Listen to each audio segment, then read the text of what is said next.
Canada is tightening its border restrictions further. In a new move, Canada is requiring a mandatory negative coronavirus test at its land border. This brings the requirement in line with all other methods of entry into Canada, as it seeks to tighten requirements for entry into Canada. In this video, we discuss the mandatory COVID-19 test at Canada's land border and what it means. We discuss who it applies to and how this latest measure fits into Canada's current border and travel restrictions, as well as who is currently allowed into Canada. But first, we want to thank you for joining us. Find us on all the other social media channels, and don't forget to subscribe to our channel and click that bell to get notified when we release a new video.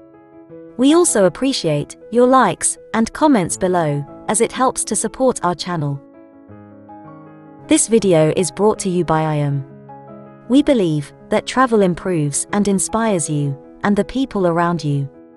We help you travel by providing services which overcome barriers and frameworks that simplify and enrich your experience. We just happen to be immigration lawyers. So reach out to your IAM visa coordinator when you're ready for your adventure or already on one and would like some assistance.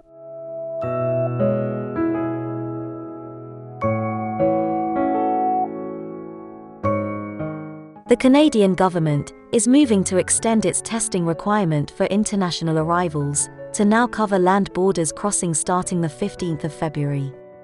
Canada's Prime Minister Justin Trudeau told Canadians that the test must have been done within 72 hours, and it must be a polymerase chain reaction, or PCR test. Travelers who come to the border without showing proof of a negative COVID-19 test could be refused entry or face fines of up to $3,000. A similar policy is already in place for air travel since January.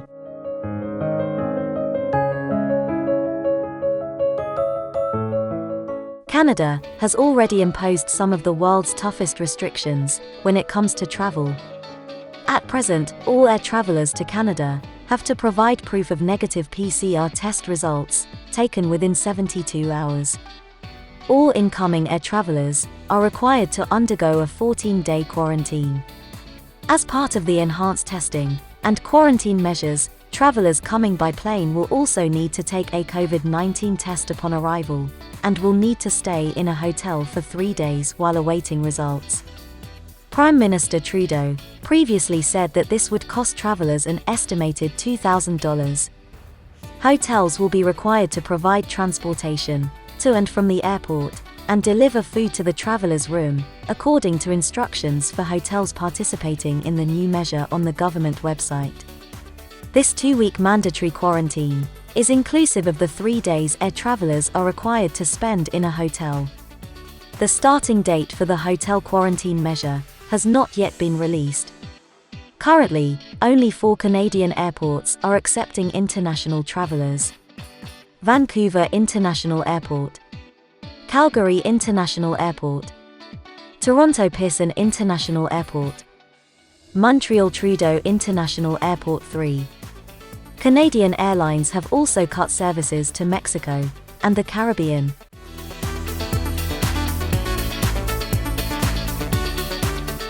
While Canada's stance on travel restrictions may be regarded as tough, the measures, along with lockdowns imposed in much of the country, appear to be making progress in combating the global pandemic. All incoming travelers to Canada, either by land or air, have to quarantine for 14 days. The nation's daily case count of COVID-19 continues to decline, with public health officials reporting hospitalizations are down by about 15% over the last week. In spite of the advancements Canada has made, it continues to be aggressive in restrictions, as evidenced by the latest requirement on the land border.